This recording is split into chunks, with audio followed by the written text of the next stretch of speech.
Hello guys, வணக்கம் and welcome back to the film of the YouTube channel and happy Sunday to everyone. Good bad ugly படம் வெளியாகி கிட்டத்தட்ட முழுசாக 2 மாதம் முடிஞ்சு போச்சு. இந்நிலையில் அஜித் ரசிகர்கள் மட்டும் இல்லை, மற்ற ஆக்ட்ரஸோட ஃபேன்ஸுமே பார்த்தீங்கன்னா 64 படத்து மேலே ஒரு மிகப்பெரிய லெவலில் எதிர்பார்ப்பு வச்சுக்கிட்டு இருக்காங்க.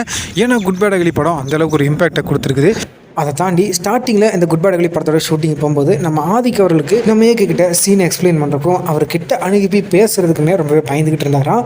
ஆனால் இந்த படம் முடிஞ்சதுக்கப்புறம் சொந்த அண்ணன் மாதிரி ரொம்பவே ஸ்ட்ராங்கான பாண்டிங் பார்த்தீங்கன்னா இவங்க 2 பேருக்கு நடுவுலேயே உருவாகிடுச்சு. அதனால் 64 நம்ம ஏகே வச்சு மறுபடியும் டைரக்ட் பண்ணுறதுக்கு ரொம்பவே கம்ஃபர்டபுளாகவும் ரொம்பவே கான்ஃபிடென்ட்டாகவும் நம்ம ஆதிக் அவர் இருக்காராம். ஆரம்பத்தில் சன் பிக்சர்ஸும் மைத்ரி மூவி மேக்கர்ஸ் தான் இந்த 64 படத்தை ப்ரொடியூஸ் பண்ணுறதுக்கு கொலாடியில் முடிய பிடிச்சி அடிச்சுக்கிற ஆண்டிஸ் மாதிரி இவங்க 2 பேருமே பயங்கரமாக சண்டை போட்டுருந்தாங்க. ஆனால் ட்ரிபிள் த்ரெட் மேட்ச் சண்டை போடுறதுக்கு திடீர்னு களத்தில் குதிச்சிருக்காங்க ராகுலோட ரோமியோ பிக்சர்ஸ். இவங்களுமே ஒரு மிகப்பெரிய ப்ரொடக்ஷன் கம்பெனி தான். பட் இருந்தாலும் Sun Pictures Mythri movie makers அளவுக்கு ஒரு மிகப்பெரிய ப்ரொடக்ஷன் கம்பெனி கிடையாது.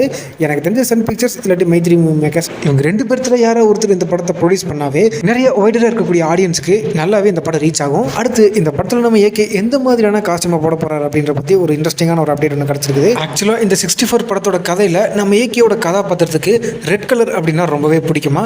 அதனால படத்தோட ஸ்டார்டிங்கிலிருந்து எண்டு வரைக்குமே ரெட் கலர் காஸ்டியூமில் தான் நம்ம ஏகே ஃபுல் அண்ட் ஃபுல் வர இருக்கிறாராம். இப்போ எக்ஸாம்பிளுக்கு ராகவ லாரன்ஸ் டைரக்ட் பண்ண முனி படத்தில் நம்ம ராஜ்கிரண் அவரோட கதாபாத்திரத்தை பார்த்தீங்கன்னா கருப்பு கலர் அப்படின்னா ரொம்ப பிடிக்கும். அதனால நம்ம ராஜ்கிரண் வர எல்லா சீன்லையுமே கருப்பு கலர் காஸ்டியூம் தான் போட்டிருப்பாரு. ஸோ அதே மாதிரியான ஒரு கேரக்டரைசேஷன் தான் இந்த 64 படத்தில் நம்ம ஏகே படம் முழுக்க சகப்பு கலர் காஸ்டியூம் மட்டும்தான் நம்ம ஏகே போட போறாராம். ஸோ இந்த மாதிரி ஒரு யூனிக்கான கேரக்டரைசேஷனில் நம்ம ஏகே இந்த படத்தில் நடிக்கிறாரு அப்படின்னு கேட்கும்போது இந்த 64 படத்து மேலே அதிகளவு எதிர்பார்ப்பும் நம்பிக்கையும் நமக்கு கிரியேட் ஆகுது.